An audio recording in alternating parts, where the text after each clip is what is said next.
नमस्कार, search story में आपका स्वागत है। मैं हूं संजना। आइए नजर डालते हैं आज की कुछ खास खबरों पर। लोक आस्था के महापर्व छठ के मौके पर सूर्य नगरी देव में आस्था का महासैलाब उमड़ पड़ा। लोक आस्था के महापर्व छठ के मौके पर सूर्य नगरी देव में आस्था का महासैलाब उमड़ पड़ा है। तकरीबन 8 लाख श्रद्धालु इस वक्त देव में मौजूद हैं, जो भगवान भास्कर को अपना पहला अर्घ अर्पित कर रहे हैं। हालांकि देव जैसे छोटे से शहर में इतनी बड़ी संख्या में श्रद्धालु के न तो ठहरने का इंतजाम है और न ही किसी अन्य प्रकार की सुविधा का यह मौजूद है, मगर तमाम परेशानियों के बावजूद श्रद्धालुओं की आस्था में कोई कमी नजर नहीं आ रही है। सूर्यकुंड तालाब पर हालात ऐसे हैं कि तिल रखने भर की भी जगह नहीं है।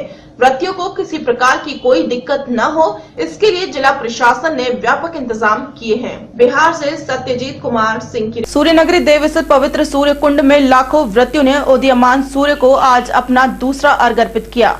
सूर्य नगरी देव स्थित पवित्र सूर्य कुंड में लाखों व्रतियों ने उदीयमान सूर्य को आज अपना दूसरा अर्घ अर्पित किया। छोटे से इस कुंड में चारों तरफ मानव श्रद्धालु का हुजूम उमड़ पड़ा था। हर कोई इस फिराक में था कि वह जल्द से जल्द कुंड तक पहुंचे और धार्मिक दृष्टिकोण से अति महत्वपूर्ण इस कुंड में डुबकी लगाकर भगवान भास्कर को अपना अर्घ अर्पित कर सके।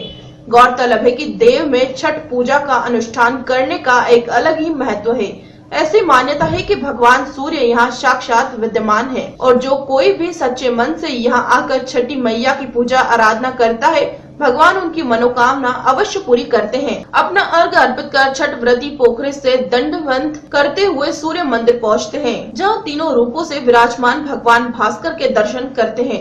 गौरतलब है कि पूरे विश्व में देव ही एक ऐसा स्थान है जहाँ छठ व्रती यानी उदयाचल, मध्याचल और अस्ताचलगामी पवित्र सूर्य कुंड में तीनों पहर अपना अर्घ अर्पण करते हैं। 9 साल पहले आए हुए थे, मेरा बेटा नहीं था।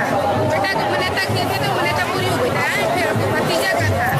देव छठ के अवसर पर संपूर्ण मेला क्षेत्र को 4 कंट्रोल रूम में विभाजित किया गया है।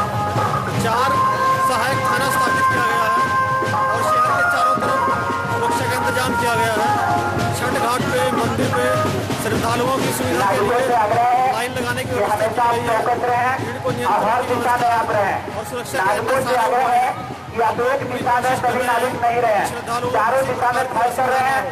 बिहार से सत्यजीत कुमार। पंचायत चुनाव को शांतिपूर्ण ढंग से संपन्न करवाने के उद्देश्य से पुलिस महानिरीक्षक इलाहाबाद ब्रजभूषण शर्मा ने महोबा पुलिस लाइन सभागार में जिले के सभी पुलिस अधिकारियों की बैठक की। पंचायत चुनाव को शांतिपूर्ण ढंग से संपन्न कराने के उद्देश्य से पुलिस महानिरीक्षक इलाहाबाद ब्रजभूषण शर्मा ने महोबा पुलिस लाइन सभागार में जिले के सभी पुलिस अधिकारियों की बैठक की। पुलिस महानिरीक्षक इलाहाबाद ब्रजभूषण शर्मा ने पुलिस कर्मियों को संबोधित करते हुए कहा कि आदर्श आचार संहिता का 100% अनुपालन किया जाए। जहां भी उल्लंघन हो वहां सख्त कार्रवाई की जाए। पुलिस अधीक्षक गांव-गांव जाएं और लोग चुनाव अधिनियम करते हैं उन्हें चिन्हित कर उन्हें पाबंद करें और जिला बदर करें। इलाहाबाद जोन के पुलिस महानिरीक्षक ब्रजभूषण शर्मा आज महोबा पहुंचे। उन्होंने जनपद पुलिस के कार्यों की समीक्षा का पंचायत चुनाव को शांतिपूर्वक ढंग से संपन्न कराने के लिए दिशा निर्देश दिए।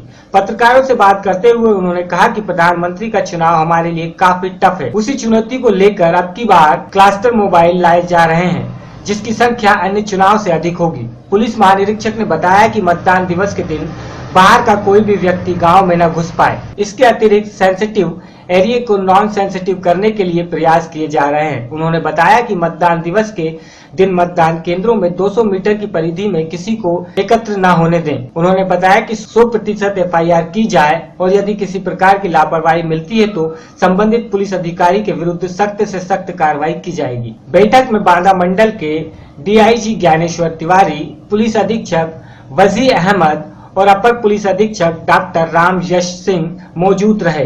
ग्राम प्रधानी का चुनाव में कोई संदेह नहीं है कि काफ़ी टफ चुनाव है। हम लोगों की चुनौती है, चुनौती को निपटने के लिए हम लोग व्यवस्था कर रहे हैं जैसे, और हम लोग इसको कराएंगे। हम 100% आपसे कह के जा रहे हैं कि बिल्कुल फ्री, फेयर और बैलेंस फ्री इलेक्शन होगा। उसके लिए तैयारियां की जा रही हैं। वो आज मैंने समीक्षा भी की है। चुनाव डिक्लेयर हो चुका है, नॉमिनेशन चल रहे हैं इस समय। मॉडल कोड ऑफ कंडक्ट का हम लोग पालन करवा रहे हैं कि 100% इसका कंप्लायंस होगा। कोई प्रत्याशी का वायलेशन करेगा उसके खिलाफ कड़ी कार्रवाई होगी। गांव-गांव हमारे अधिकारी जा रहे हैं, मजिस्ट्रेट साहिबान जा रहे हैं ऐसे एक एक व्यक्ति को हम लोग चिन्हित कर रहे हैं जिसके द्वारा शांति भंग की जा सकती है, कराई जा सकती है। महोबा से इस्राइल कुरैशी की रिपोर्ट। खबरों में रुकेंगे हम एक छोटे से ब्रेक के लिए। ब्रेक के बाद भी खबरों का सिलसिला यूं ही बना रहेगा।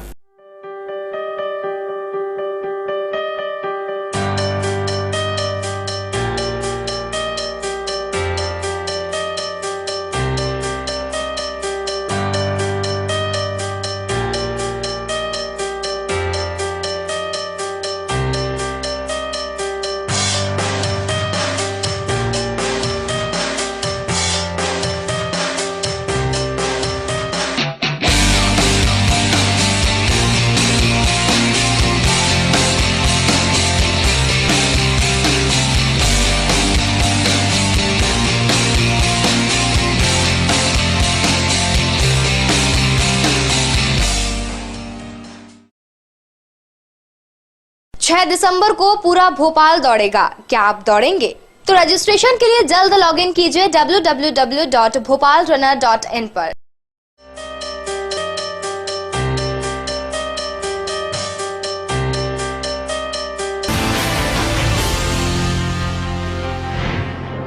महोबा जिले में इंडसइंड बैंक के एक फर्जीवाड़े से जिले के सभी वाहन लोन मालिकों में हड़कंप मच गया है। महोबा जिले के इंडसइंड बैंक में एक फर्जीवाड़े से जिले के सभी वाहन लोन मालिकों में हड़कंप मच गया है। ब्रांच मैनेजर और लोन करा रहे वाहन स्वामी ने फर्जी रूप से कागज तैयार कर एक ट्रक मात्र 15,000 रुपए में फाइनेंस कर दिया। जब वाहन स्वामी द्वारा ट्रक का फाइनेंस निर्धारित वक्त में नहीं चुकाया गया तो कंपनी ने ट्रक को जब्त कर गारंटर के पास 16 लाख रुपए बकाया का नोटिस पहुंचा दिया। नोटिस मिलते ही गारंटर के होश उड़ गए और हद तो तब हो गई जब लोन कराने वाले वाहन स्वामी ने अपने सामने बैठे गारंटर को पहचानने से भी इनकार कर दिया। बैंक के फर्जीवाड़े से आहत गारंटर अब मामले की जांच को लेकर पुलिस के चक्कर काट रहा है। महोबा के गांधीनगर स्थित इस इंडसइंड बैंक को जरा गौर से देखिए। हो सकता है कि आपने अपने कीमती कागजातों को यहाँ रखकर कोई गाड़ी फाइनेंस कराई हो और आपने समय से अपने ऋण का भुगतान भी कर दिया हो, लेकिन बैंक की कुर्सी पर बैठे चाल शोभराज न जाने कब आपके फर्जी दस्तखत बनाकर आपके बहुमूल्य दस्तावेजों को किसी अन्य की फाइलों में लगाकर आपकी गारंटी लगा दे और जब सामने वाला कर्ज न चुका सके तो आप अपना सिर पीटते रह जाएं। कुछ ऐसा ही हुआ है महोबा जिले के कुलपहाड़ कस्बा निवासी भुवन वाजपेयी के साथ, जिन्होंने काफी समय पहले इंडसइंड बैंक से ट्रक फाइनेंस कराया था, जिसका नियमित समय पर भुवन वाजपेयी ने अपना ऋण चुका दिया था। लेकिन आज इंडसइंड बैंक से जब उनके पास 16 लाख रुपए बकाया चुकाने का नोटिस पहुंचा तो उनके पैरों तले जमीन खिसक गई। हाँ, आपका नाम आ रहा है किन बात? जी, मुझे अभी रजिस्ट्री मिली है इंडसइंड बैंक से कि एक ये सोनी जी ने, क्या फुल नाम है, श्री किशन सोनी ने यहाँ से 12 टायरा खरीदा था, जिसमें एक पैसा जमा नहीं किया गया। फुल फाइनेंस इंडसइंड बैंक के मैनेजर ने और इनने मिलके दोनों ने घोटाला किया और मेरे नाम से गारंटी लगा दी है। ना मैं सोनी जी को जानता हूँ, ना मेरे कोई दस्तखत हैं। मैं इंडसइंड बैंक से पहले अपने चूँकि लोन ले चुका था, तो इन्होंने मेरे सिग्नेचर फर्जी बना के मैनेजर ने और सोनी जी की मिली भगत से इन लोगों ने लोन निकाला और अब मुझे जो रजिस्ट्री मिली है कि आपको 17 लाख रुपया भरना है इनको। तो मैं इसमें परेशान हूँ। मैनेजर को पनिशमेंट किया जाए और सोनी जी के ऊपर भी मुकदमा कायम करवाया जाए, ये मेरी गुजारिश है। इस पूरे मामले को लेकर पुलिस से मैं आज मुझे रजिस्ट्री मिली है, मैं अभी पुलिस में जाऊँगा और कोर्ट में जाऊँगा। मुझे इंडसइंड बैंक के मैनेजर को लेना है जो जिन्होंने मेरे फर्जी दस्तखत किए हैं, और जो सोनी जी ने अभी आपके सामने कहा है कि मुझे जानते तक नहीं है। फिर इंडसइंड बैंक के मैनेजर ने कैसे मेरे फर्जी सिग्नेचर बना के लोन इनको सैंक्शन किया, जब मुझे ये जानते तक नहीं है। मेरे कोई यहाँ कागज नहीं थे, पूरा फर्जीफिकेशन किया गया। ये इंडसइंड बैंक की पूरी मिली भगत से हुआ है। उन्होंने महोबा इंडसइंड बैंक की शाखा पहुंचकर मामले की पूछताछ की तो बैंक कर्मियों ने उन्हें 16 लाख बकाया चुकाने की बात कही। दरअसल वर्ष 2011 में महोबा निवासी श्री कृष्ण सोनी ने तत्कालीन बैंक मैनेजर से साठ काट कर मात्र 15,000 रुपए जमा कर एक ट्रक फाइनेंस करा लिया था। उस समय इंडसइंड बैंक मैनेजर ने भुवन वाजपेयी के कागजों की गारंटी लगाकर गाड़ी फाइनेंस कर दी। इस मामले की पोल उस समय खुली जब बकाया चुकाने के लिए गारंटर के पास नोटिस पहुंचा। अब वाहन स्वामी के इस बयान को सुनेंगे तो चौंक जाएंगे कि उन्हें खुद नहीं पता कि उनकी गाड़ी में गारंटी किसकी लगी है, जबकि बगल में बैठा शख्स भुवन वाजपेयी है जिसकी गारंटी से 10 पहिया ट्रक फाइनेंस हुआ था। इस पूरे मामले में बैंक के वर्तमान मैनेजर नसीर का कहना है कि मामला सामने आया है जिसे अपने उच्च अधिकारियों से अवगत कराया गया है। जो बगल में आपके बैठे हुए हैं इनको आप जानते हैं? जी अभी तक तो नहीं मुलाकात हुई, पहली बार। आपने इंडोसैंड बैंक से क्या खरीदा है? बहुत पहले 2011 में एक गाड़ी खरीदी थी 12 चक्का। अच्छा, तो उसमें आपका जो जिसने गारंटी ली थी वो उसको पहचानते हैं आप? नहीं अभी तक तो मुलाकात नहीं हुई। कौन गारंटर था आपकी गाड़ी का? हमें भी अभी मालूम चला है। क्या नाम बताया? भुवन चंद्र वाजपेयी।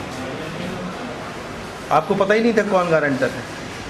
गाड़ी कैसे मिल गई? ना कोई ज़रूरत पड़ती है ऐसी, तो फाइल तैयार हो गई ऑफिस में और गाड़ी मिल जाती है। क्या चार्ज लगता है फाइल तैयार होने का? चार्ज कुछ नहीं लगता, वही 2-4-500 रुपये चार्ज लगता है और कुछ नहीं लगता। जो कागज आगज तैयार फोटो वगैरह करवाने में ऐसा कुछ लगता है। अभी असल में हमारे यहाँ के भुवन वाजपेयी जी हमारे यहाँ की कस्टमर है और ये जो अभी बताया इन्होंने किसी केस में गारंटी लगाई हुई थी, अभी बोले नहीं लगाई। सोनी जी हमारे कस्टमर थे, ये कह रहे हैं कि इनके केस में गारंटी लगी है। अब ये चीज़ मेरे कार्यकाल की थी नहीं, 2011 का केस था। हमारी ज्वाइनिंग 2013 की है, मई 2013 की। तो अब हमारे संज्ञान में आया है, हमने अपने उच्च अधिकारियों को जो हायर अथॉरिटी उनको बोला हुआ है ये चीज़। तो अब हम इसकी और जानकारी छानबीन करके जो भी होगा फिर हम अभी अपडेट करते हैं। कितने लाख रुपए का पूरा मामला था और कौन सी गाड़ी जिसकी? ये जितना मुझे मालूम है अभी ये टाटा 3118 चेचिस था और 2011 में लोन हुआ था। तो अब ये ब्रांच खुली 2013 में, तो इनका केस वसूली के लिए यहाँ पे ट्रांसफर किया गया है। तो और मैंने किस्तें जो जमा हो पाई फिर गाड़ी इनकी रिपोर्ट हुई थी, गाड़ी इनकी सीज की गई है। फिर आपकी कंपनी 100% फाइनेंस करती है? 100 वो तो गाड़ी के प्रोडक्ट के हिसाब से होता है ना, कौन सी गाड़ी में कितना फाइनेंस करना है, कस्टमर के क्रेडिट कार्ड के ऊपर होता है। पहले से अगर गाड़ियाँ हैं तो चेचिस पे 90-95% तक भी फाइनेंस हो जाता है। 100% भी चेचिस पे करते हैं कि जिसपे बॉडी तैयार होती है 4-5 लाख रुपए की। और कुछ तो आदमी को लगाते 7-8 लोग पर। जब वो मैनेजर कौन है तत्कालीन जिसने ये पूरा ब्रांड किया? अब जैसे इन्होंने बताया उसको राजेश मिश्रा एक वहाँ पे थे वहाँ राजेश मिश्रा करके पहले ब्रांच जब स्टार्ट हुई थी 2010-11 में पहला ब्रांच, तो राजेश मिश्रा जी थे वहाँ। महोबा से इसराइल कुरैशी के भारत देश को अंग्रेजों से मुक्त करवाने के लिए बहुत से लोगों ने बलिदान दिया और इन बलिदानियों ने आखिर भारत को अंग्रेजों से मुक्त करवा दिया, जिसकी बदौलत आज हम अपने भारत में हैं। भारत देशों को अंग्रेजों से मुक्त कराने के लिए बहुत से लोगों ने बलिदान दिया और इन बलिदानियों ने आखिर भारत को अंग्रेजों से मुक्त करवा ही दिया, जिसकी बदौलत हम आज अपने भारत में हैं। इन बलिदान देने वालों में एक थे जिला मोगा के गांव डूडी में पैदा हुए पंजाब केसरी शहीद आजम लाला लाजपत राय, जिनका आज डूडी में 27वां बलिदान दिवस हर साल की तरह इस साल भी मनाया गया। इस मौके पर मोगा के डिप्टी कमिश्नर परविंदर सिंह गिल और पूर्व मंत्री डॉक्टर मालती थापरा ने उनको श्रद्धा सुमन पेश किए। इस मौके पर स्कूली बच्चों ने रंगारंग प्रोग्राम भी पेश किए। लाला लाजपत राय कॉलेज के स्टूडेंट ने एक आजादी नामक स्क्रिप्ट भी पेश की। लाला लाजपत राय फाउंडेशन क्लब के सभी मेंबर्स हाजिर थे। वहीं पंजाब सरकार की ओर से लाला जी को श्रद्धांजलि देने के लिए कोई भी विशेष तौर पर नहीं पहुंचा, बस 1-2 स्कूल के बच्चों को बुलाकर ही टाइम पास करने वाली बात की गई। इस मौके पर डिप्टी कमिश्नर ने बताया कि आज जिला मोगा के गांव डूडी में लाला लाजपत राय जी का 87वां बलिदान दिवस मनाया जा रहा है। उन्होंने कहा कि अगर हम लाला जी की जीवनी को पढ़े तो पता चलता है कि वे किस तरह के इंसान थे और इस देश के बारे में कितना सोचते थे। उनका देश के प्रति बहुत ही प्यार था। आज हम उनका बलिदान दिवस बड़ी श्रद्धा से मना रहे हैं। इस मौके पर स्कूल के छात्र छात्राओं ने बताया कि हर साल लाला जी का जन्मदिन और बलिदान दिवस हर साल मनाया जाता है। हम यहाँ प्रोग्राम पेश करने आते हैं, हमें उनके जीवन के बारे में बताया जाता है, जिस प्रकार उन्होंने देश के लिए बलिदान दिया। हमें भी हर समय देश के लिए बलिदान होने के लिए तैयार रहना चाहिए। यही शिक्षा उनकी जीवन में हमेशा मिलती है। मोगा से विपिन ओकारा की रिपोर्ट। लाजपत राय जी का जन्म दिहाड़ा ते शहीदी दिवस इत्थे मनाया जाता है ढुड्डी के कलां विखे ते असीं भी इत्थे पार्टिसिपेशन करन आउंदे हां। इत्थे उन्हां दे जीवनी बारे भी सानूं दस्सिया जांदा है ते उन्हां दे जीवन बारे सानूं जानकारी लैनी चाहिदी है ते उन्हां दी शहीदी तो भी सानूं जानकारी लैनी चाहिदी है कि उन्हां ने देश दी खातर अपनी बलिदान दिता ते इस तों सानूं भी देश दी खातर बलिदान लई हमेशा तैयार रहना चाहिदा है, क्योंकि उन्हां दी शहीदियां तो ही असीं सिੱਖਿਆ प्राप्त करके अगे बढ़ते हैं। ढुड्डी के विखे लाला लाजपत राय जी का 87वां बलिदान दिवस मनाया जा रहा है यादगार सोसाइटी वालों और मैंने एज चीफ जस्टिस से बुलाया सी थोड़ा जिहा ब्रीफ लाला जी की लाइफ बारे जो पढ़ीए तो पता लगता है कि किन्ने कंप्लीट इंसान सीगे और किन्ना देश बारे सोचते सी। देश प्रति पूरा प्यार सी और समाज विच साफ सुथरे विचरते सीगे। अज के दिन वो 87 साल पहला दुनिया छड़ गए। मोगा से सेठ सावरिया शाह मंदिर के लिए ली हुई खाली जगह में बने हवन कुंड में देर रात जमीन में जोत जलने लगी। मोगा में सेठ सावरिया शाह मंदिर के लिए ली हुई खाली जगह में बने हवन कुंड में देर रात जमीन में लो जलने लगी। करीब 1 महीना पहले इस जगह का भूमि पूजन किया गया था और खाली प्लॉट में केवल हवन कुंड था। जोत निकलने के बाद सुबह से लोगों का तांता लगा हुआ है। मंदिर कमेटी मेंबर ने बताया है कि रात 3:30 बजे उनको खाटू श्याम से महाराज का फोन आया और कहा कि उनके मंदिर वाले प्लॉट में कोई चमत्कार हुआ है। फोन सुनने के बाद मंदिर कमेटी के अहदेदारों व मंदिर की भूमि पर पहुंचे और उन्होंने देखा कि जिस जमीन में भूमि पूजन के समय हवन कुंड बनाया गया था उसी में जोत जल रही थी, लेकिन अभी भी वहां भक्त शूट नहीं करने दे रहे। लेकिन सर्च स्टोरी की टीम ने विशेष शूट किया। अब हम आपको दिखाते हैं इस शूट की कुछ झलकें। हाँ जी, की ना ਤੁਹਾਡਾ ਜੀ? ਨਵੀਨ ਸਿੰਘਲ। ਨਵੀਨ ਜੀ, ਜੋ ਅੱਜ ਇੱਥੇ ਚਮਤਕਾਰ ਹੋਇਆ ਹੈ ਹਾਂਜੀ, ਸਾਰੀ ਜਾਣਕਾਰੀ।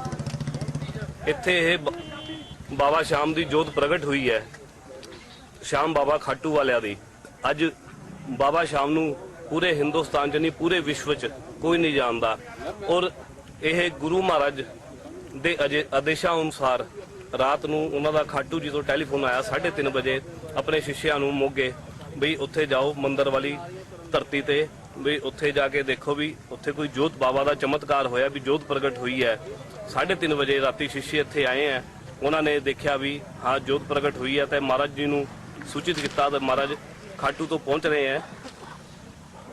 ਜੋ ਜੋਤ ਦਾ ਨਜ਼ਾਰਾ ਹੈ ਇਸ ਵੇਲੇ ਸਾਰੇ ਮੀਡੀਆ ਵਾਲੇ ਉਹਨੂੰ ਕਵਰੇਜ ਕਰ ਰਹੇ ਆ, ਤੁਸੀਂ ਵੀ ਦੇਖ ਰਹੇ ਹੋ ਔਰ ਸਾਰੇ ਭਗਤ ਇੱਥੇ ਇਕੱਠੇ ਹੋਏ ਦੇ ਆ। ਜਿਹੜਾ ਇੱਥੇ ਹਵਨ ਕੁੰਡ ਬਣਾਇਆ ਗਿਆ ਜੀ, ਉਹਦੇ ਬਾਰੇ ਦੱਸੋ। ਹਵਨ ਕੁੰਡ ਨਰਾਤੇ ਦੇ ਪਹਿਲੇ ਨਰਾਤੇ ਇੱਥੇ ਅਖੰਡ ਹਵਨ ਬਿਠਾਇਆ ਗਿਆ ਸੀ 24 ਘੰਟੇ ਦਾ।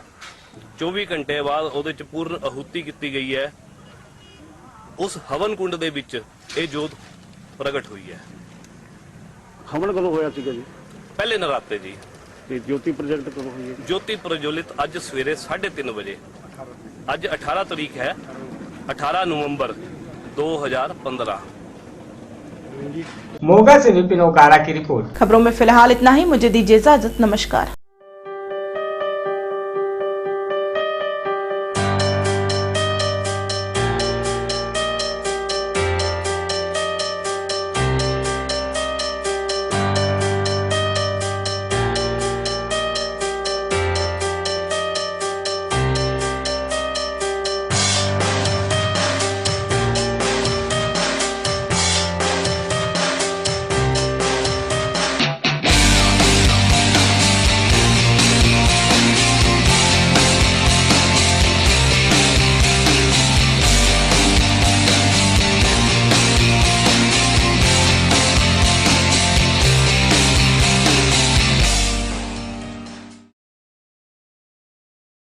दिसंबर को पूरा भोपाल दौड़ेगा, क्या आप दौड़ेंगे? तो रजिस्ट्रेशन के लिए जल्द लॉगिन कीजिए www.bhopalrunner.in पर।